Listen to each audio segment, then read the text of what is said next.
Shalom, salam jumpa lagi dengan saya Pendeta Mesnik Atopa. Pembahasan kita kali ini berjudul Membagikan Firman.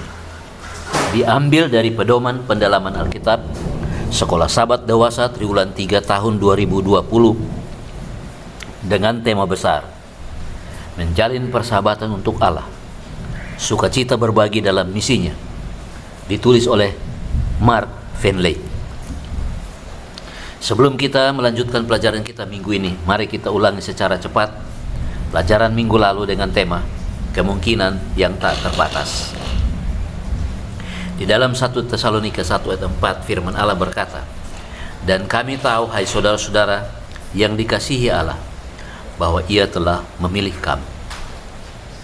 Kita berada di dalam gereja ini bukan karena kebetulan, tetapi karena kita dipilih oleh Allah. Langkah yang kedua ditulis di dalam Efesus 4 ayat 12. Firman Allah berkata, untuk memperlengkapi orang-orang kudus bagi pekerjaan pelayanan, bagi pembangunan tubuh Kristus. Setelah kita dipanggil, kita dilengkapi oleh Allah untuk membangun tubuh Kristus. Langkah yang ketiga di dalam 1 Korintus 12 ayat 11. Firman Allah berkata, tetapi semuanya ini dikerjakan oleh Roh yang satu dan yang sama, yang memberikan karunia kepada tiap-tiap orang secara khusus seperti yang dikehendakinya.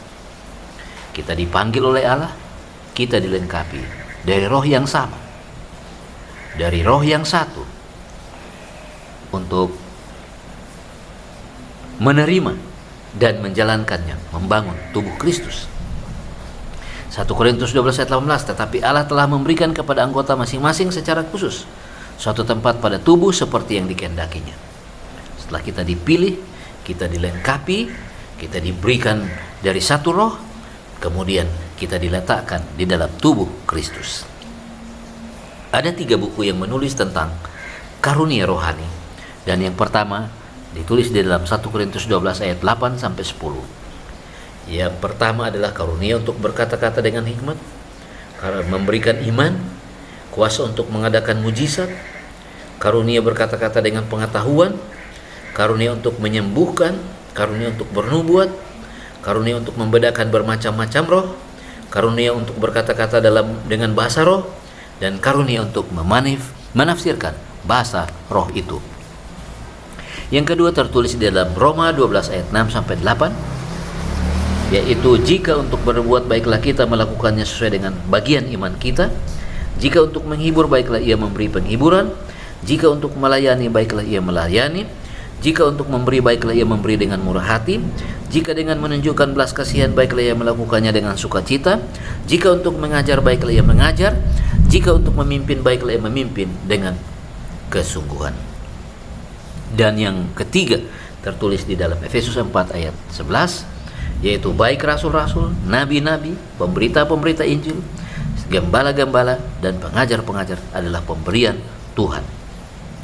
Jadi, sangat lengkap pemberian Tuhan kepada umat yang dipilihnya. Itu sebabnya statement yang disebutkan oleh Ellen G. White di dalam seri Membina Keluarga jilid 5 halaman 248 berbunyi, karunia-karunia di atas adalah harta sorga yang diberikan kepada para pengikut Kristus. Karunia itu sesudah menjadi milik kita dalam Kristus, tetapi kepemilikan sesungguhnya bergantung pada penerimaan kita kepada Roh Allah. Jika kita menyia-nyiakan kesempatan untuk melayani dalam ladang penginjilan, pada akhirnya kita akan kehilangan kemampuan untuk melayani. Semua anggota gereja dibutuhkan untuk mencapai misi Kristus. Jika kita perhatikan di jemaat-jemaat kita, boleh jadi ada anggota jemaat yang menurut kita lemah dan tidak dapat menginjil. Ingat bahwa semua anggota memiliki karunia untuk bekerja bagi Tuhan, kecuali kita tidak mau menggunakan talenta atau karunia itu. Contoh terbaik adalah ilustrasi tentang tubuh kita, yaitu bulu mata. Kelihatannya tidak penting, namun tanpa bulu mata, maka partikel-partikel debu akan merusak mata kita. Adakah anggota yang sangat lemah seperti bulu mata? Kelihatannya tidak penting, ternyata ada juga gunanya untuk pembangunan tubuh Kristus. Minggu ini kita akan belajar tentang membagikan firman. Ayat hafalannya tertulis di dalam Yesaya 55 ayat 11. Demikianlah firmanku yang keluar dari mulutku. Ia tidak akan kembali kepadaku dengan sia-sia, tetapi ia akan melaksanakan apa yang kukehendaki dan akan berhasil dalam apa yang kusuruhkan kepadanya. Langkah-langkah untuk memahami pelajaran pekan ini dibagi dalam dua bagian besar. Yang pertama adalah pekabaran utama Alkitab, dan yang kedua adalah membagikan firman Allah. Kita mulai dari pekabaran utama Alkitab. Yesus adalah pekabaran utama dalam Alkitab. Maka kita membaca Alkitab agar menemukan Yesus. Kemudian kita bersaksi tentang Yesus. Banyak orang, termasuk para pemuka agama, yang membaca Alkitab, seringkali mereka lewatkan pekabaran utamanya. Itu sebabnya di dalam Yohanes 5 ayat 39 firman Allah kembali berkata, "Kamu menyelidiki kitab-kitab suci, sebab kamu menyangka bahwa olehnya kamu mempunyai hidup yang kekal. Tetapi walaupun kitab-kitab suci itu memberi kesaksian tentang aku." Setiap pengajaran Alkitab mencerminkan keindahan karakter Yesus. Ketika kita bersaksi, bukan membuktikan bahwa kita benar dan orang lain salah, tetapi membagikan Yesus yang membenarkan kita. Yohanes 1 ayat 9 firman Allah berkata, "Terang yang sesungguhnya yang menerangi setiap orang sedang datang ke dalam dunia ini." Yesus datang untuk menerangi dunia, dan itu dicatat di dalam Alkitab. Dan ketika kita membaca Alkitab, kita akan menemukannya dan membagikannya. Jika kita perhatikan lambang-lambang tentang Alkitab sama dengan lambang untuk Tuhan Yesus. Sebagai contoh, yang A adalah terang. Mazmur 119 ayat 105 firman Allah berkata, "Firman-Mu adalah pelita bagi kakiku dan terang bagi jalanku." Digenapi di dalam Yohanes 9 ayat 5, "Selama aku di dalam dunia ini, akulah terang dunia." Alkitab dan Yesus adalah terang yang menerobos kegelapan, kesalahpahaman, menerobos pikiran yang digelapkan dengan prasangka dan kebencian, akan diterangi oleh firman Allah. Yang kedua adalah api. Dalam Yeremia 23 ayat 29 firman Allah berkata, "Bukankah firman-Ku seperti api? Demikianlah firman Tuhan, dan seperti palu yang menghancurkan bukit batu." Di dalam buku Keluaran 24 ayat 17, "Maka kepada pemandangan segala Bani Israel, rupa kemuliaan Tuhan di atas kemuncak bukit itu, bagaikan api yang menghanguskan. Hati yang keras dihancurkan oleh api kasihnya, membakar sampah egois, keserakahan, dan nafsu duniawi dalam diri seseorang." Yang ketiga, seperti benih. Di dalam Lukas 8 ayat 11 firman Allah berkata, "Inilah arti perumpamaan itu. Benih itu adalah firman Allah." Di dalam Yohanes 12 ayat 24, "Aku berkata kepadamu, sesungguhnya jikalau biji gandum tidak jatuh ke dalam tanah dan mati, ia tetap satu biji saja. Tetapi jika ia mati, ia akan menghasilkan banyak buah." Benih adalah pembawa kehidupan, sama seperti Yesus membawa kehidupan kekal bagi kita. Yang keempat, seperti roti. Yohanes 6 ayat 31, "Nenek moyang kami telah makan manna di padang gurun. Seperti ada tertulis, mereka diberikan makan roti dari sorga." Kegenapan di dalam Yohanes 6 ayat 48, "Akulah roti hidup." Firman Allah memuaskan rasa lapar jiwa dan kerinduan batin kita. Alkitab berbicara tentang Yesus. Bagian yang kedua adalah membagikan firman Allah. Di dalam buku Yeremia 20 ayat 7, "Engkau telah membujuk aku, ya Tuhan, dan aku telah membiarkan diriku dibujuk. Engkau terlalu kuat bagiku, dan engkau menundukkan aku. Aku telah menjadi tertawan sepanjang hari. Semuanya mereka mengolok-ngolok aku." Yeremia menyatakan bahwa ia tidak dapat menolak panggilan Allah kepadanya untuk menjadi nabi bagi bangsa Israel.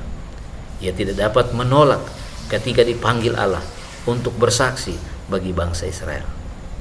Ia membiarkan dirinya bersaksi bagi Allah. Kisah Para Rasul 4 ayat 20, firman Allah berkata, sebab tidak mungkin bagi kami untuk tidak berkata-kata tentang apa yang telah kami lihat dan yang telah kami dengar. Seperti Yeremia, murid-murid Yesus tidak dapat menahan kabar baik tentang Yesus bagi diri mereka sendiri. Itu seperti kobaran api yang mendorong mereka untuk menyatakan Yesus kepada orang lain. Di dalam Lukas 24:32 firman Allah berkata, kata mereka seorang kepada yang lain, bukankah hati kita berkobar-kobar ketika ia berbicara dengan kita di tengah jalan dan ketika ia menerangkan kitab suci kepada kita? Dua orang murid dari Emmaus kembali lagi ke Yerusalem pada malam itu karena mereka mau menyatakan bahwa Yesus hidup dan menjadi berita baik bagi seluruh murid Yesus. Berita yang tidak dapat ditahan bahwa Yesus sudah bangkit. Berita kemenangan yang mereka tidak dapat tahan di dalam hidupnya sendiri. 2 Petrus 1 ayat 4 firman Allah berkata, dengan jalan itu ia telah menganugerahkan kepada kita janji-janji yang berharga dan yang sangat besar, supaya olehnya kamu boleh mengambil bagian dalam kodrat ilahi dan luput dari hawa nafsu dunia yang membinasakan itu. Tuhan memberikan kepada kita kodrat ilahi agar kita luput dari nafsu dunia ini, sehingga kita mampu menjadi saksi baginya. Di dalam Yakobus 1 ayat 21 firman Allah berkata, sebab itu buanglah segala sesuatu yang kotor dan kejahatan yang begitu banyak itu, dan terimalah dengan lemah lembut firman yang tertanam di dalam hatimu, yang berkuasa menyelamatkan jiwa. Jadi ketika kita membagikan firman Allah, firman yang sama akan menyelamatkan kita. Tujuan bersaksi adalah mempertemukan seseorang dengan Yesus untuk diubahkan oleh kebaikannya, terpesona oleh kasih-Nya, kagum pada kasih karunia-Nya, dan puas di hadirat-Nya. Langkah-langkah yang dibuat untuk bersaksi, yang pertama adalah berdoa agar Allah menuntun Anda kepada seseorang, janji-janji yang penuh harapan di dalam firman-Nya. Dan yang kedua adalah bagikan pengalaman Anda saat bersama dengan Yesus dan kegenapan janji-janjinya dalam Alkitab. Dan yang ketiga, dorong mereka untuk mengalami pengalaman dengan Yesus dalam kehidupan mereka sehari-hari. Ringkasan pelajaran kita minggu ini adalah, Yesus adalah pekabaran utama dalam Alkitab. Maka kita membaca Alkitab agar menemukan Yesus, kemudian kita bersaksi tentang Yesus. Banyak orang termasuk para pemuka agama yang membaca Alkitab, namun seringkali mereka lewatkan pekabaran utamanya. Mereka lewatkan Yesus dan mereka meninggikan diri sendiri. Di dalam Yohanes 5 ayat 39, kamu menyelidiki kitab-kitab suci, sebab kamu menyangka bahwa olehnya kamu mempunyai hidup yang kekal. Tetapi walaupun kitab-kitab suci itu memberi kesaksian tentang aku, semua Alkitab, semua kitab memberikan kesaksian tentang Yesus. Setiap pengajaran Alkitab mencerminkan keindahan karakter Yesus. Ketika kita bersaksi bukan membuktikan bahwa kita benar dan orang lain salah, tetapi membagikan Yesus yang membenarkan kita. Yohanes 1 ayat 9 firman Allah berkata, terang yang sesungguhnya yang menerangi setiap orang sedang datang ke dalam dunia.